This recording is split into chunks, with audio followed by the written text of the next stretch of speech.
מציון תמלא, ושמע שיר חדש,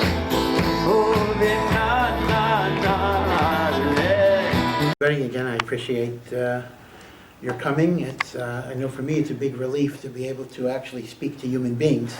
My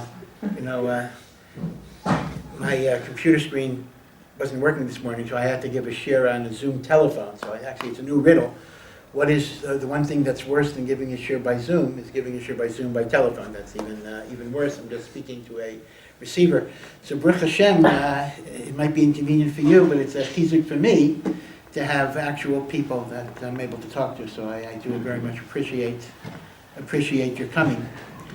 And again, we hope and we pray that Klal Yisrael and really the whole world should be in a massive of refuah. That unfortunately, Corona we thought was dying down, but it's unfortunately coming back in a stronger way than we thought would be the case by now. And we hope and we pray that this should be a temporary setback, and B'ezras Hashem, everyone should have a refuah, and those who are not sick should obviously remain healthy. The Parsha we're reading about this Shabbos is Parsha's Pinchas, and it's always the Shabbos which inaugurates the 3 weeks of mourning over the Churban Beis Hamikdash. Now, to understand Parsha's Pinchas, though, we do have to connect it to last week's Parsha. If you remember, last week, Bilam was hired to curse the Jewish people. And 3 times, he goes from this place to that place to that place, and every time there are 7 altars, and on each altar there's a parva ayil, a bull and a ram, and nothing's working. It just doesn't work. He tries to curse us 3 times, and God changes all of the curses into blessings.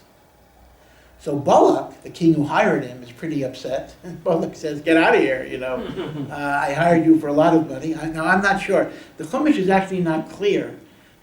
Did Balak get a refund, or did Balak not give the money? It's not really clear what the financial arrangements were, so I'm not sure. But whatever it was, Balak was pretty upset, and he sent Bilam home in disgrace. Say again? I don't... Yeah. Yes, Menacha Hashem mikavod, that's correct. In other words, you're disgraced, right? God took away, has withheld kavod from you. Exactly right. That's how you, okay, that I don't know, but you're saying kavod means the money. Okay, possibly, that may be a shot. But what's interesting is that Bilam comes up with a plan B. I can't curse them, but I know that the God of Israel hates immorality. And therefore he advises Balak to get the daughters of Moab to entice the Jewish people to fornication and to avodah zarah, to idolatry of Baal Peor. And the truth of the matter is, Bilam is, to our detriment, Bilam is somewhat successful in that endeavor. The Jewish people, many of them, thousands of them, are nichshal in the chait of being with the daughters of Moab and worshiping Baal Peor. And there's a magefa, there's a plague that is decimating thousands and thousands of Jews. And at some point, a fairly prestigious person, the head of the tribe of Shimon, Zimri, the son of Soloi, gets up and he publicly, not even in the tent, publicly cohabits with a Midianite woman, a Midianite princess, Cosbi Basur. And when Moshe Rabbeinu says, how can you do such a thing? It's forbidden. So Zimri says back to him, who permitted you to marry the Midianite wife that you have, Tzipporah? Now obviously, however we understand it, Tzipporah converted, etc., etc., etc. But whatever it is, Moshe was so astounded by that type of chutzpah that Moshe Rabbeinu himself didn't know what to answer. And Pinchas, a grandson of Aaron, gets up and he publicly kills both Zimri and Cosbi in flagrante delicto, meaning while they're in the actual sexual act. And again, the halacha is a little complicated, but there actually is a rule that if a Jewish man is publicly, and again, there are a lot of conditions that are normally not going to be met, but if a Jewish man is publicly having intercourse with a Gentile woman, and they are in the middle of the act, they didn't stop yet. If they stopped, you couldn't do this. A zealot, and I'll discuss the definition of a zealot, is actually permitted to kill those two people. But look at all the conditions. Jewish man and non-Jewish woman, in reverse, not necessarily. Jewish man, non-Jewish woman. They are in the middle of the sexual act, not before and not afterwards. Once they commit the act, they have to be tried by a court. And number two, it has to be in a public way, not in a hotel room, not in a bedroom. It has to be in the street with people watching. Assuming you have all of those conditions, there's a fourth condition. You have to be a zealot. You can't be a regular guy. Now we'll discuss what do we mean by a zealot in a moment. And Pinchas' act of violence brought actually great blessing on the Jewish people. The Magefa stopped only because Pinchas stood up for the glory of God. 24,000 people died in that Magefa, and it would have kept on going if it was not for the Kanaut, the zealousness of Pinchas. And because of this, God declares that Pinchas, the son of Elazar, the son of Aaron, took away my anger from the Jewish people because he was jealous, or zealous. Actually, Kana is jealous. He was jealous on my behalf. And therefore, lo chilisi, I did not destroy the Jewish people in my anger. Lo chein emor. Therefore, say unto Pinchas, Hineni no saying lo, esbrisi shalom. I give to Pinchas my covenant of peace. Just in terms of translation, what is a covenant? We know what a covenant is. A covenant is like a promise that God makes to have a relationship with you. Like every bris is the covenant that God made with Abraham. But what is a covenant of peace exactly? So the simple meaning is that Pinchas will be a person, Pinchas and his descendants, Kohanim, will be people that will be able to effect peace between different types of Jews and between Jews and HaKadosh Baruch Hu. So it's an interesting irony, is it not? That a man of violence, a man of war, a man of zealousness, a man who murdered two people is given the reward of being a intermediary for a covenant of shalom. How could that be? So here, let me go back a little bit. You know, people often say that, they don't keep a certain mitzvah because they don't want to be a hypocrite, right? They don't want to open up a Gemara, learn Torah, because that's not what they normally do, and if they do it, it'll be a hypocritical, or whatever it is. Go to a minyan, etc. The truth of the matter is, a certain measure of hypocrisy is actually a good thing. Alexander Pope once remarked that hypocrisy is the tribute that vice pays to virtue. Think about it.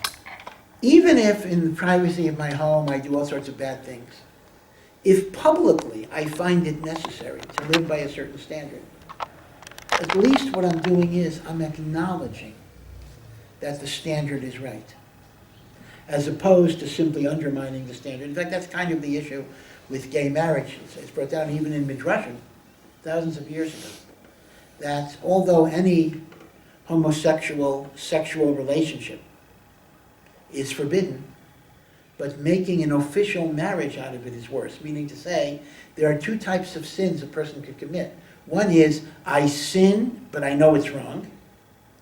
And the other is, I don't think I'm sinning at all, what I'm doing is perfectly right. The Medrash actually says the second is much worse than the first. Because the first, I'm a sinner, but at least I acknowledge a standard of right and wrong. In the second, I'm redefining what is right and wrong. And that creates a confusion in life. So the hypocrite at least has a sense of moral clarity. The hypocrite says there's a standard. I'm ashamed not to live by that standard publicly. So even though I'm a hypocrite, I'm still doing it. Now, where do you see hypocrisy has a certain makam. You actually see it from the daughters of Moab. Towards the end of the Torah says that Jewish people cannot marry people from Moab, even if they convert, because the Moabites were really bad because they hired Bilam to curse you. So we're not allowed to marry Moabites. We do know, however, from this... Oh yeah, the other reason they're bad was that when we needed food and water, they refused to give us food and water, and therefore they're a pariah people. Now we know from the story of Ruth, who was a Moabite, and married Boaz, and from Ruth came King David. David HaMelech is a great-grandson of Ruth. That halachically, Ruth was allowed to marry into the Jewish people, because the law against the Moabites is only the male Moabites, and not the female Moabites. But we know that's the halacha. That's the whole yesod of how Ruth was allowed to marry into Klal Yisrael. Now, why are the female Moabites permitted? So the Gemara explains that the male Moabites are condemned because they didn't give us food and water. But the female Moabites cannot be condemned for not giving us food and water. It would not have been sanua, it would not have been modest for the Moabite women to offer a foreign army food and water. So we can't blame the Moabite women for not offering us food and water, because it wouldn't have been sanua for them to do so. Now wait a second here. Were the Moabite women concerned with tznius? Obviously not, because when it came to idolatry and fornication, they put on their best dresses, or whatever it would be. So their motive for not giving us food and water was not because of modesty. It was the same cruelty and achzariyot that the men had. And yet, they were doing the right thing, even for the wrong reason. In other words, lamaisa, it's an expression of tzniut for the women not to go out to a foreign army. And even though tzniut was the furthest thing from their mind, it was a good action, and therefore God does not penalize them. So in a way, what the whole lesson of Moab, in this bit of a complicated proof, shows is the right action, even for the wrong reasons, counts for something. Well, even the women who were, let's say, not tznuah, weren't they forced by the men? Or is that Medrash or something? Are you talking about... when they were prostituting for the Jewish men, weren't they forced by their... Well, the pashtus of the psukim is not. It's the other way around, that the daughters of Moab enticed. So, we can actually say, therefore, in fact, this is one of Chabad's approaches for kiruv, right? They ask a person, are you Jewish? He says, yeah. Put on tefillin. He says, I don't believe in God, I don't believe in Torah. He says, do it anyway, you're a Jew. Some people put on tefillin, they don't even believe in God. And of course, Chabad claims, and I think they're right to some degree, that once they put on tefillin, that kind of gives them that connection that is in their subconscious that they didn't even realize. Do the right thing, and then the feelings will come. So that's kind of Alexander's point, that hypocrisy has a certain virtue, to some degree. But there's one area where you can't be a hypocrite. If you're not doing it for the right reasons, don't do it at all. And that's a zealot for the glory of God. When you stand up to be a zealot for the glory of God and inflict musar, denunciations, and punishments on other people, your motives have to be 100% pure. If you're doing it for fame, for reputation, for ego, for self-aggrandizement, then it's treif. Meaning the very murder that Pinchas, the very killing that Pinchas did, which for him was a great sanctification of God's name, if a person would have done it, not totally for the sake of God and for Israel, would have been an act of murder, the same action. So, kana'ut, to be zealous for the glory of God, you cannot be a hypocrite. You have to act out of authentic motives. And that is why the halacha actually is, that if I see all these things, I see the Jewish man and the non-Jewish woman, and they're public, and they're in the action, and I ask my Rav, am I allowed to kill them? If you ask, the Rav says, no, you're not allowed to. Because the zealot is acting so totally, l'shem Hashem, he doesn't even think about what he's doing. He does it totally l'shem Shamayim. Many of you might have heard of a controversial rabbi in America, Rabbi Avi Weiss, who's now retired. Rabbi Avi Weiss, a very, very controversial guy. He's actually the founder of the left-wing Orthodox movement that is known as Open Orthodoxy, and the founder of the Open Orthodox Yeshiva, Chovevei Torah. There's a lot that can be said about it, which I'm not going to go there. And I certainly do not agree with a lot of things that he says and a lot of things that he does. But the one thing I will say about him is, he is a person that really has a tremendous love for the Jewish people.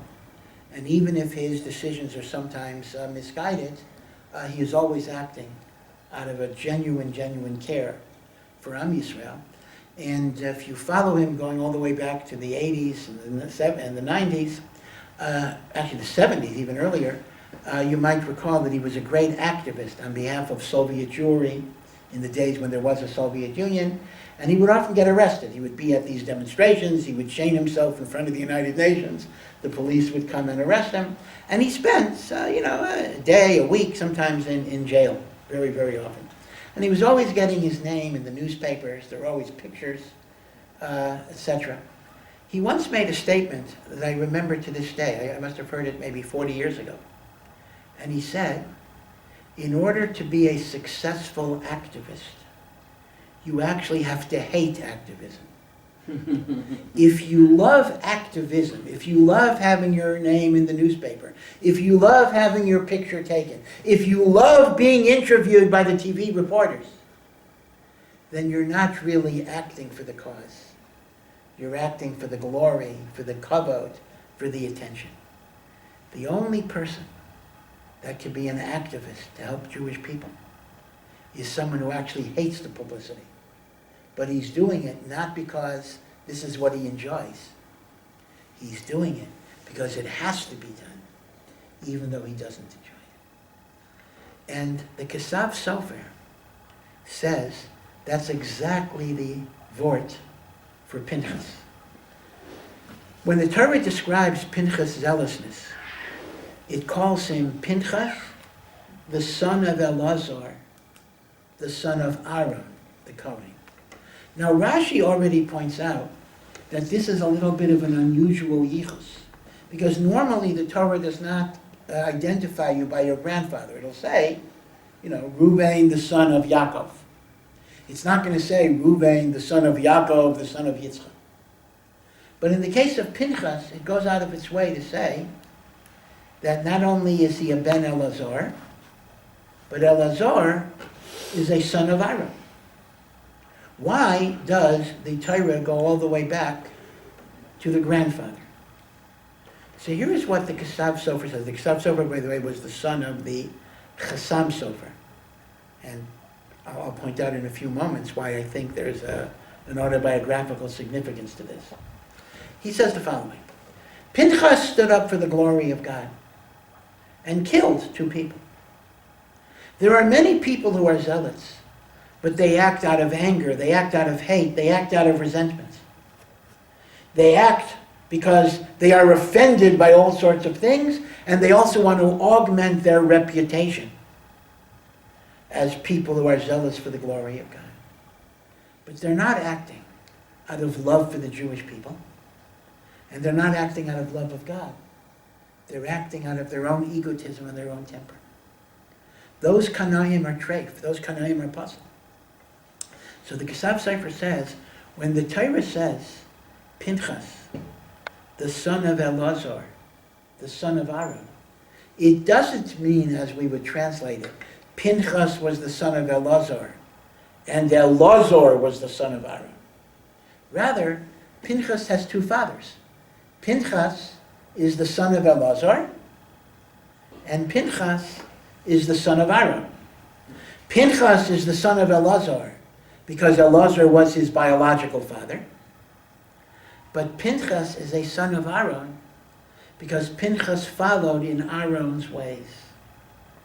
Aaron is described in Pirkei Avos as the lover of peace, the pursuer of peace.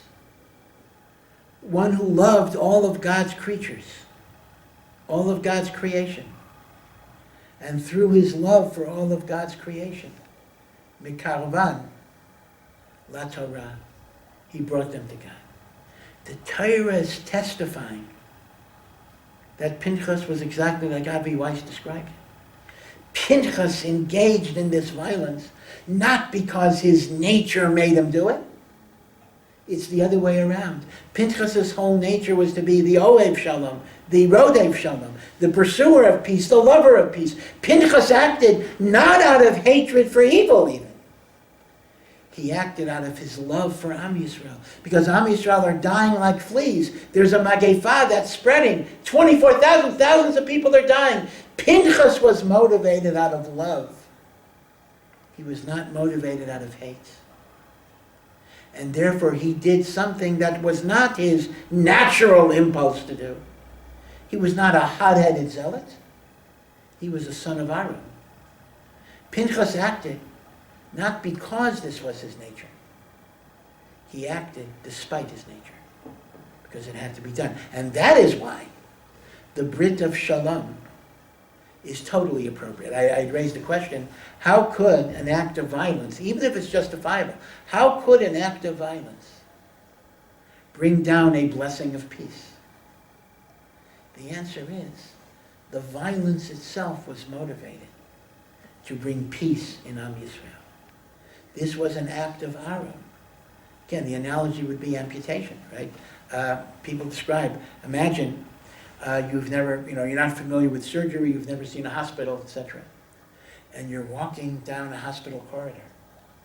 And you see a surgeon who's about to amputate an arm. It looks like an axe murderer. He's cutting off an arm, ay, what's going on here? But in reality, the amputation was necessary to save the life of the organism. Pinchas amputated a limb to save Am Yisrael, who were dying. Pinchas is a Ben Aaron. Now the reason why I think there is some significance that this thought was said by the Kesav Sofer, who is the son of the Chassam Sofer. The Chassam Sofer, Rav Moshe Sofer, was really the Gadol Hador, and he lived in Hungary, and he lived at the time of the beginning of the Reform movement in both Germany and Hungary at the beginning of the 19th century. And one of the characteristics of the Chassam Sofer that not all rabbis agreed with was the Chassam Sofer was a relentless fighter against reform. Like, he excommunicated them, he refused to give any legitimacy to go into their temples, go into their synagogues. And people sometimes looked at the Chassam Sofer as too much of a zealot, too fanatical. Why didn't he work with the reform movement, etc.? In fact, Rav Zealotry even said later that had he been in the generation of the Chassam Sofer, he would have been more lenient. It's quite amazing. Rav Zealotry himself said, perhaps it would have been better not to make such a separation. Okay, to adjudicate between those two Gedolim is way above my pay grade. I'm not going to do it. But I think what the Kesav Sofer's Merames is that his father was like Pinchas.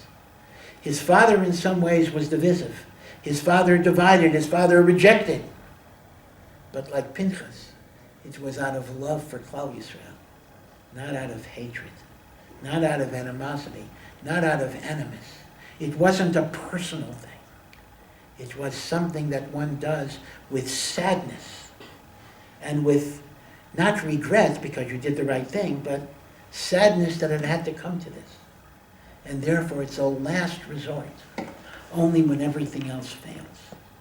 The kanoi has to be motivated out of love, not out of hate.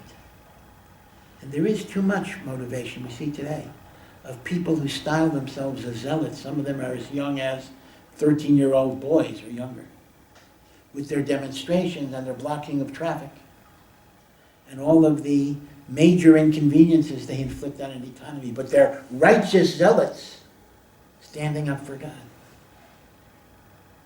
I don't want to judge anybody, but I think they have to ask themselves, are we motivated out of love, or are we motivated out of hate, animosity, and resentment?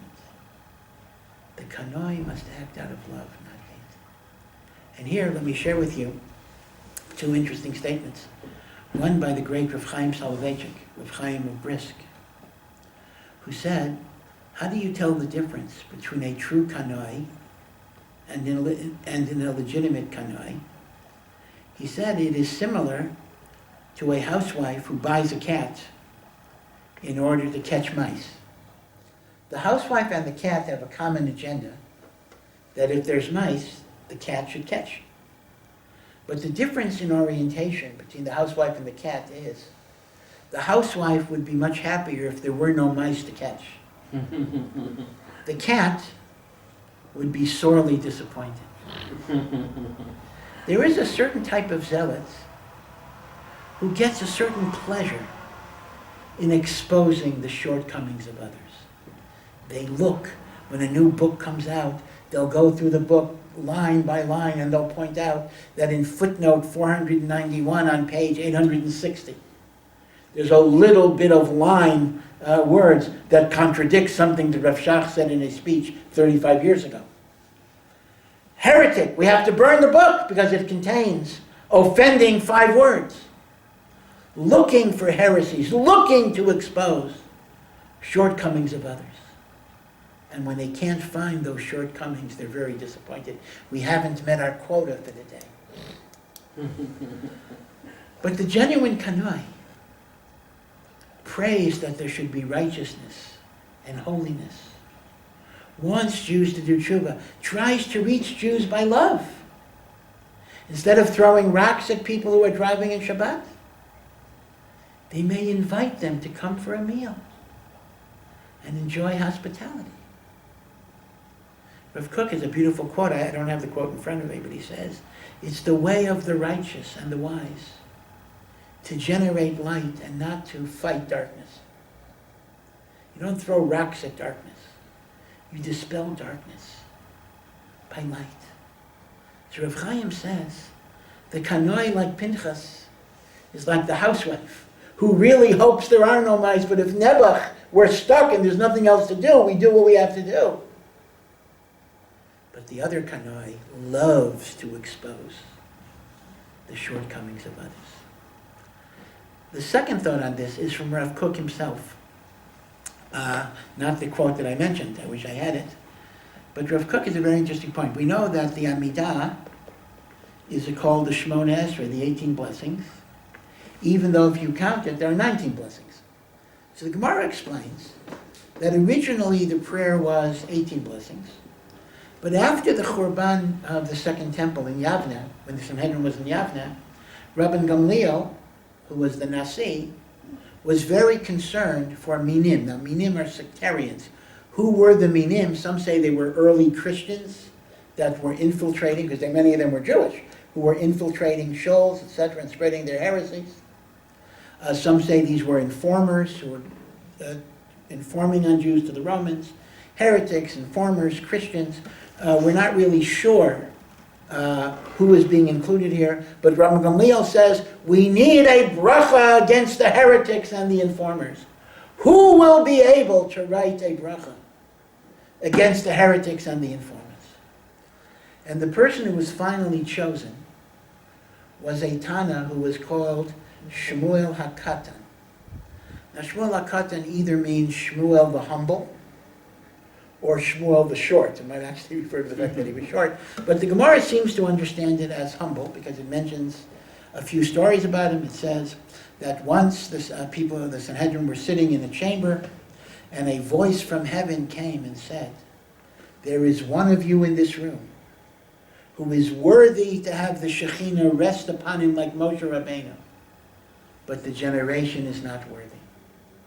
And all of the sages in the room looked at Shmuel HaKatan because they knew he was the one that was the holiest of all. A very, very humble person.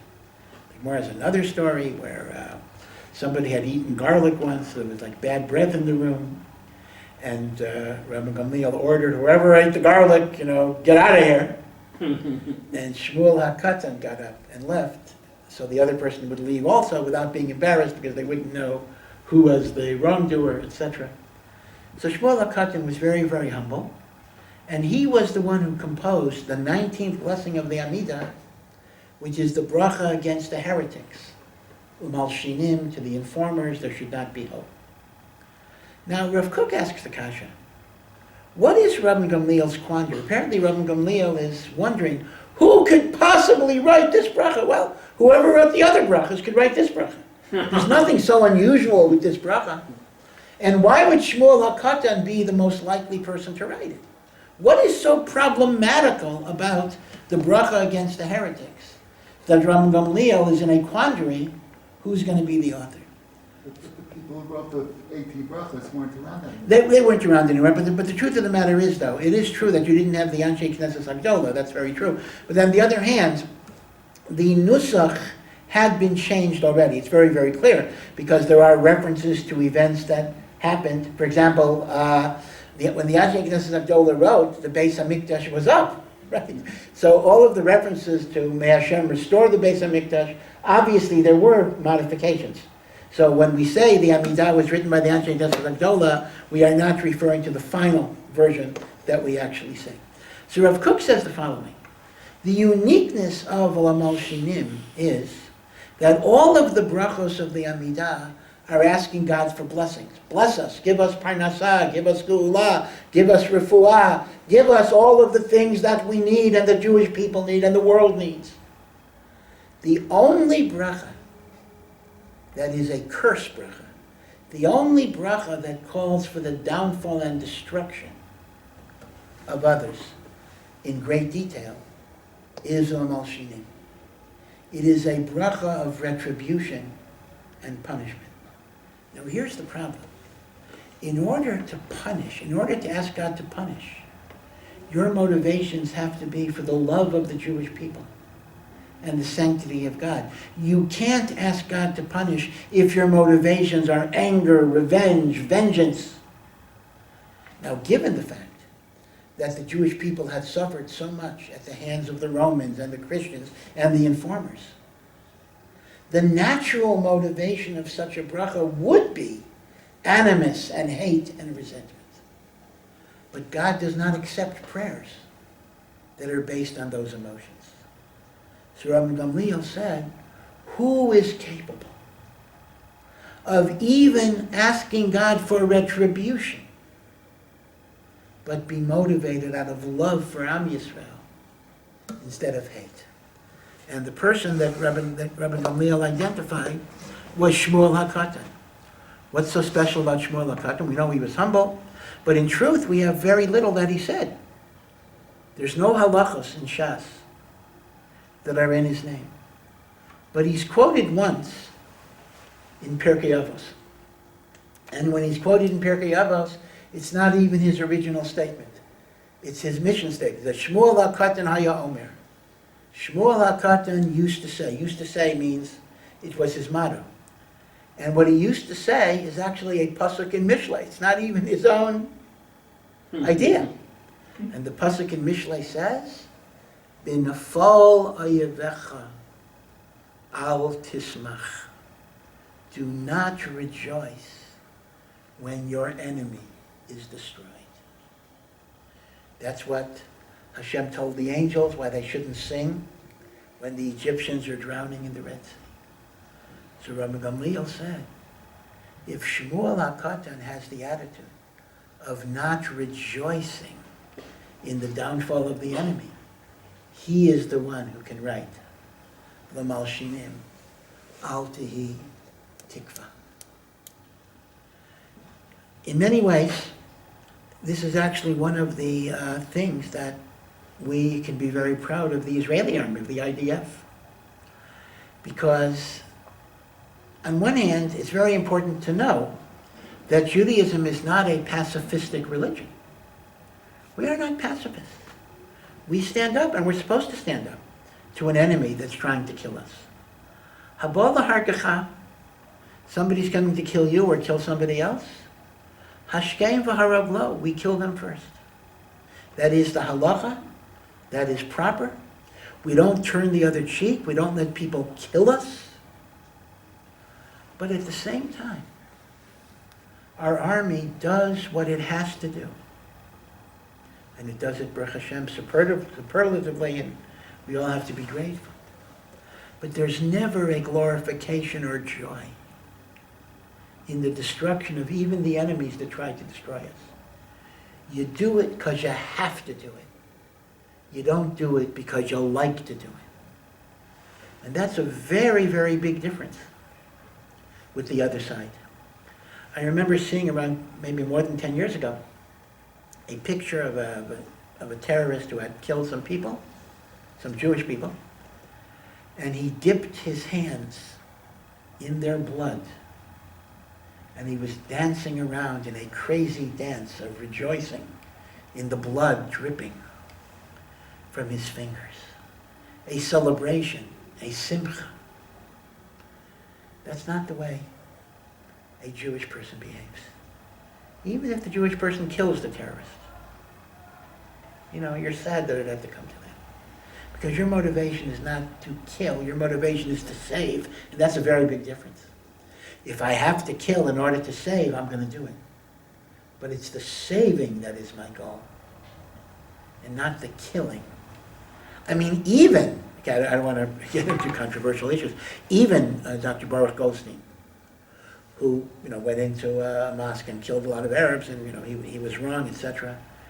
But there was not this rejoicing aspect of it. I mean, he unfortunately was driven crazy. I mean, he actually had helped many, many, many Arabs, but he had seen Jewish blood be spilled, and he had seen terrorist activity. It literally drove him over the precipice to kind of almost an insanity, where he did something that was very, very wrong.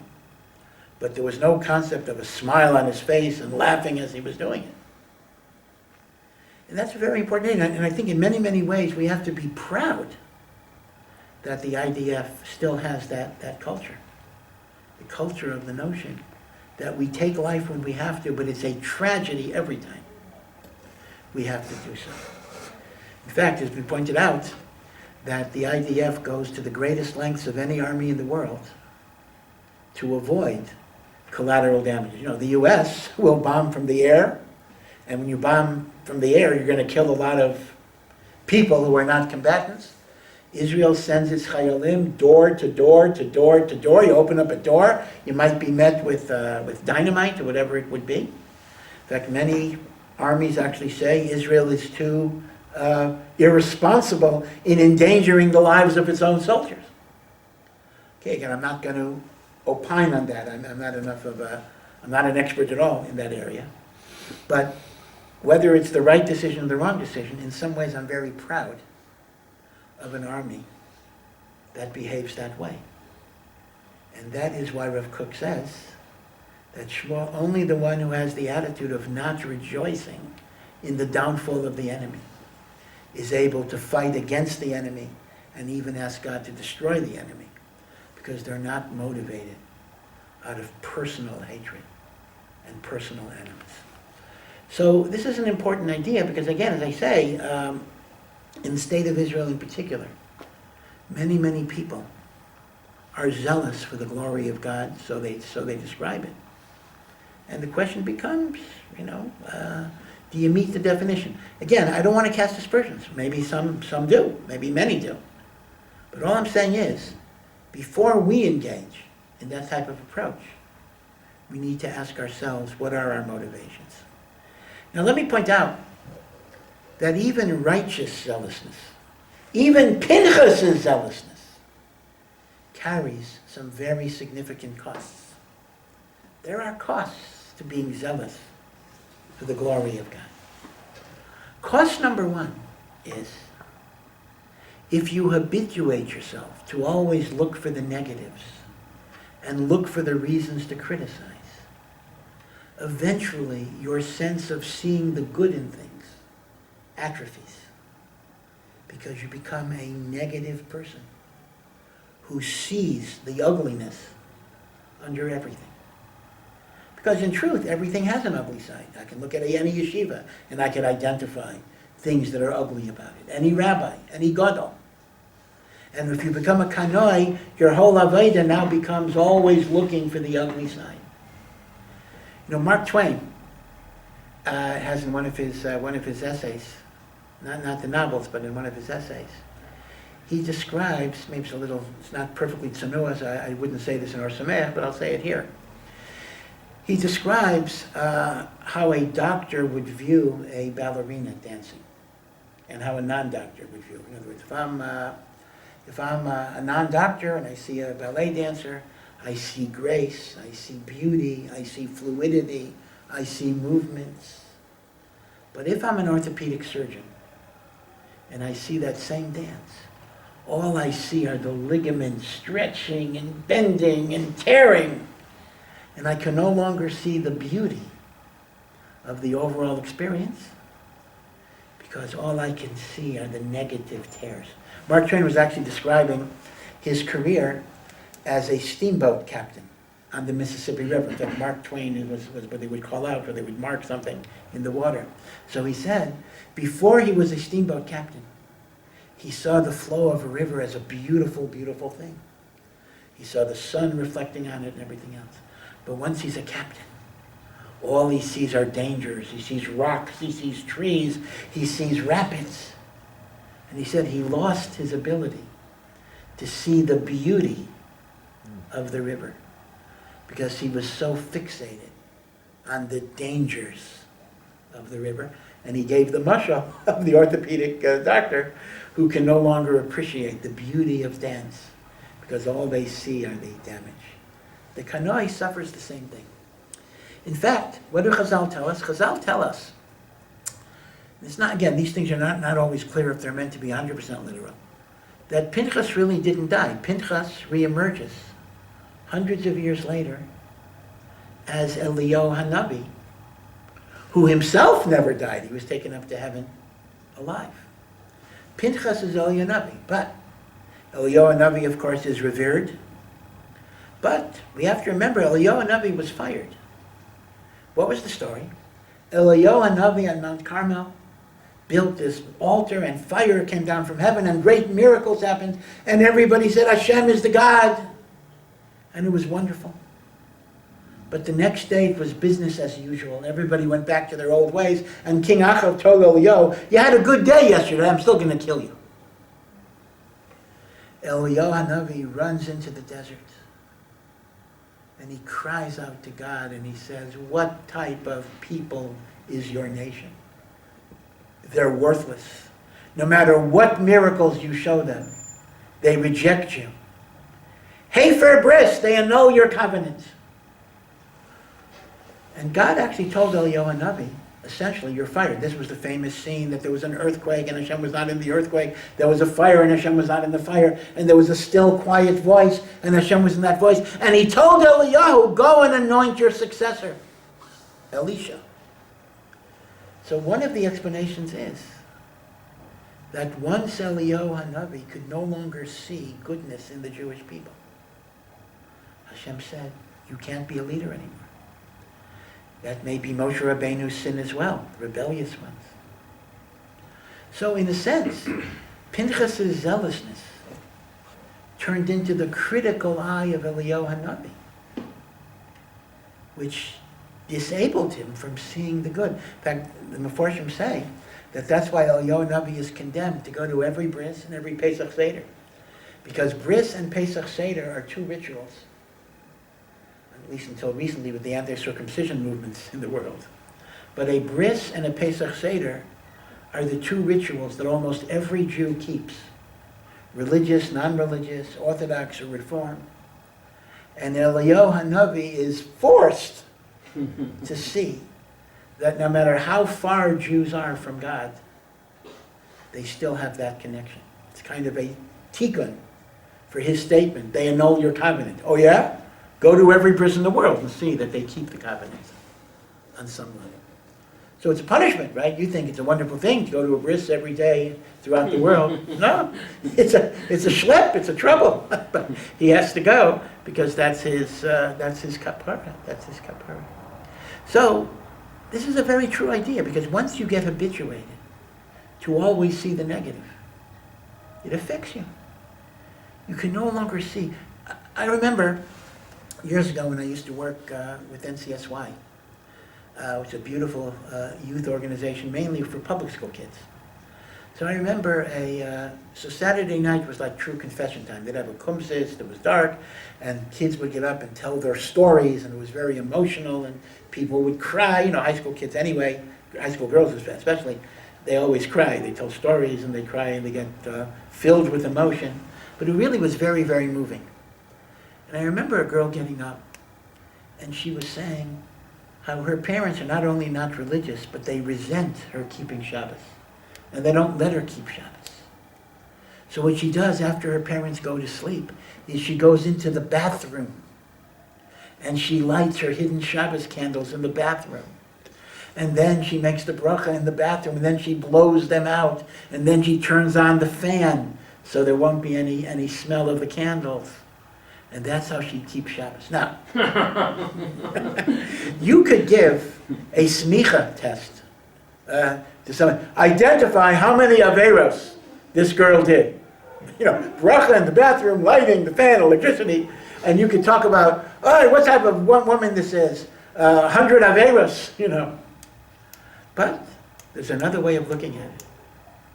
How much she cared, how much she tried, how much she wanted to serve God, even if she did it totally wrong. But look at what she's going through. And maybe Hashem considers that Shabbos a lot better than the perfect Shabbos we keep and we don't have to struggle and everything's fine. So, the Kanoi is not going to see that other part of the story. The zealot is going to identify the 25 malachos that she violated and not understand what's going on. So there are dangers in being negative. We need to be negative sometimes. We need to identify problems, to be sure. But we also need to go beyond that and see a whole. The second problem with being zealous is that when you put your gaze towards other people, you're not looking at yourself. You're spending too much time watching what other people do.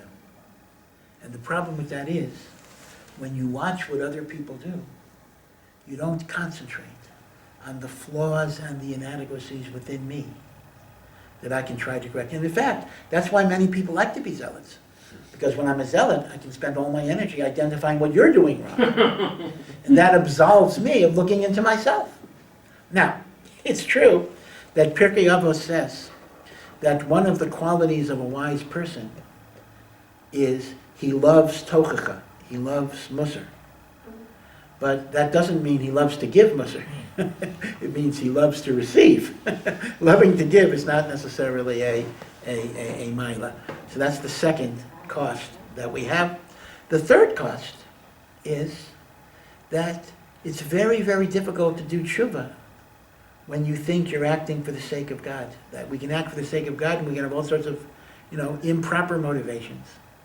But if we convince ourselves that we're acting l'shem shamayim, then how will we ever come to tshuva? In fact, this is a bit of a joke. It says in Pirkei Avos, any machlokes that is for the sake of heaven will endure.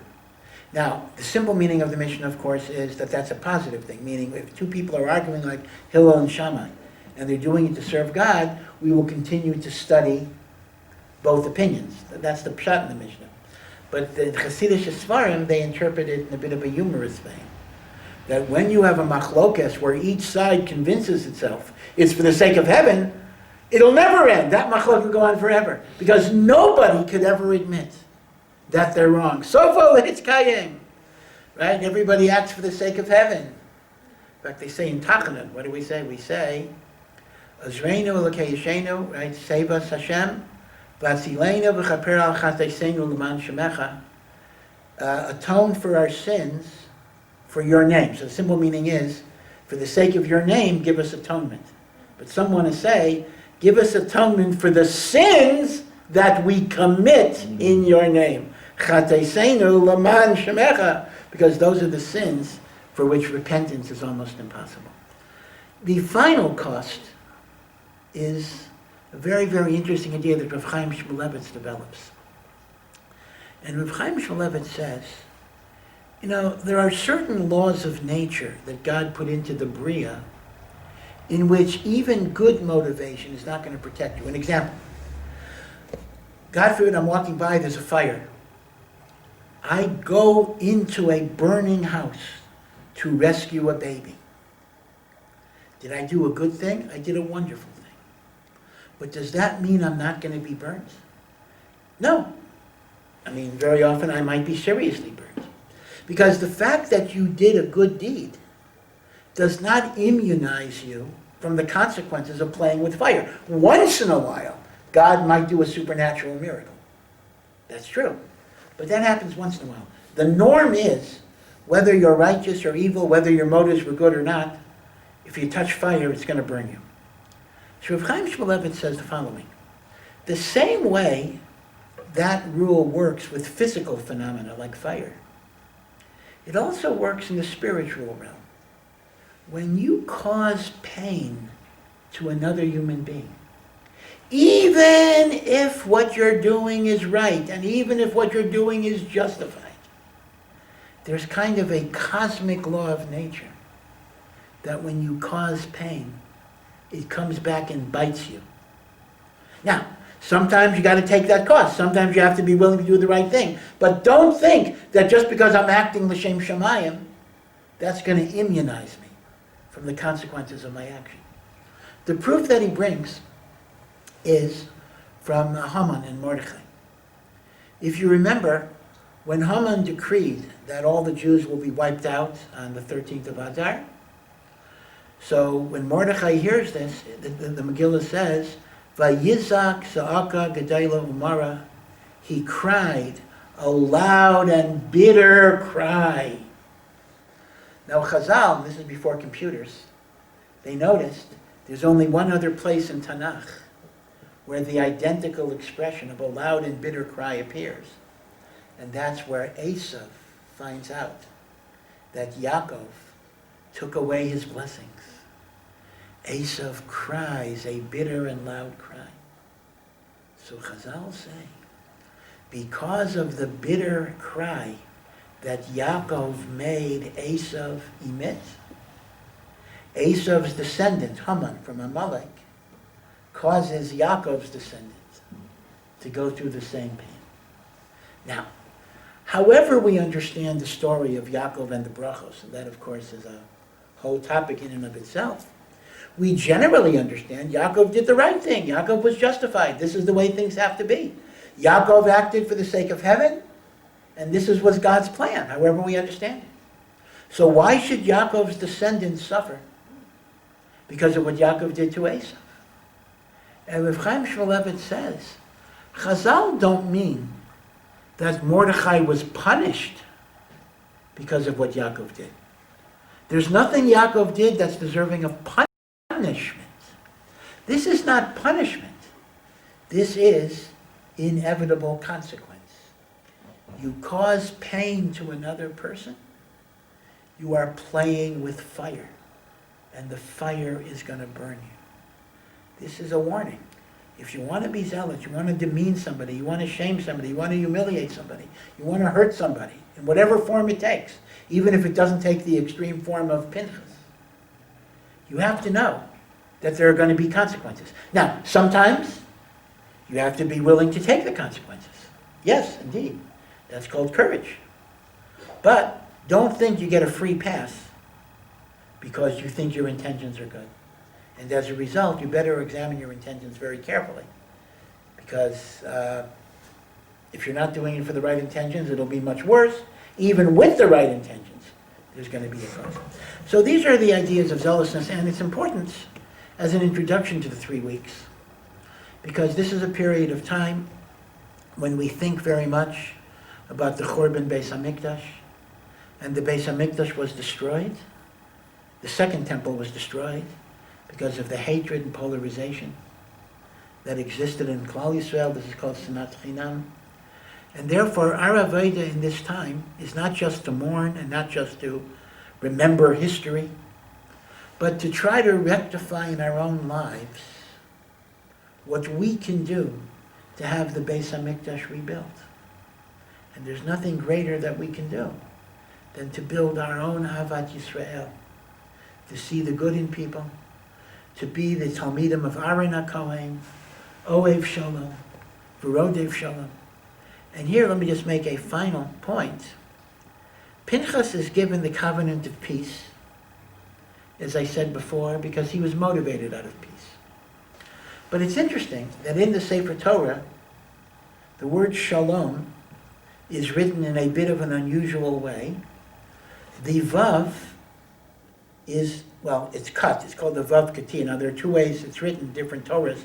Some have a vav that splits horizontally, so it's like two sections.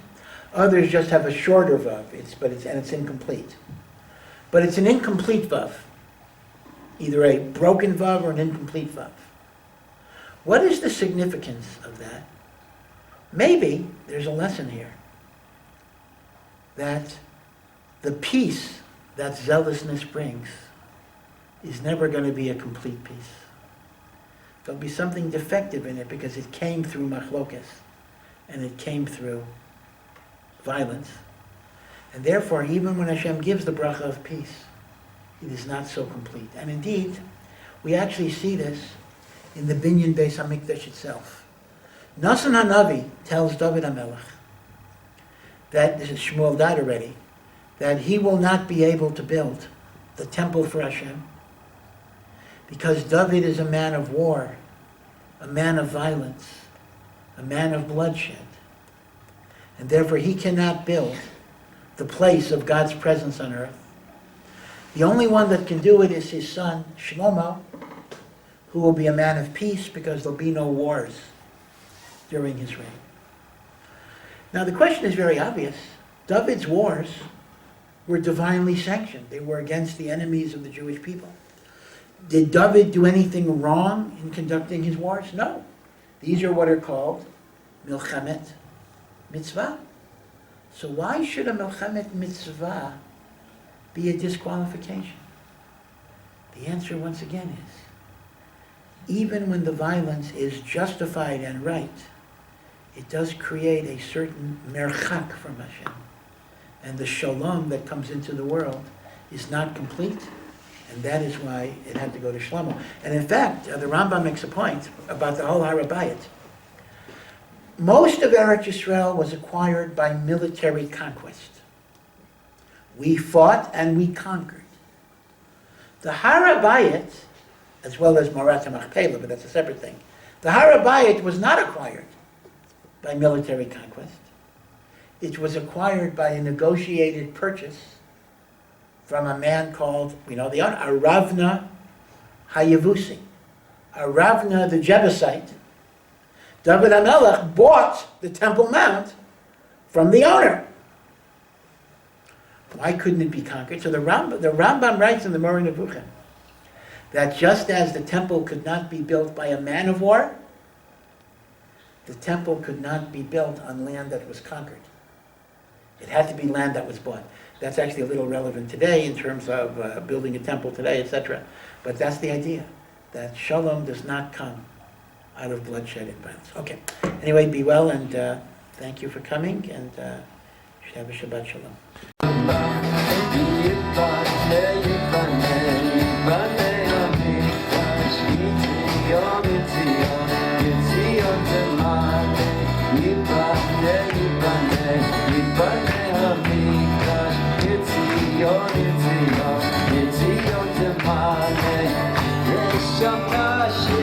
It's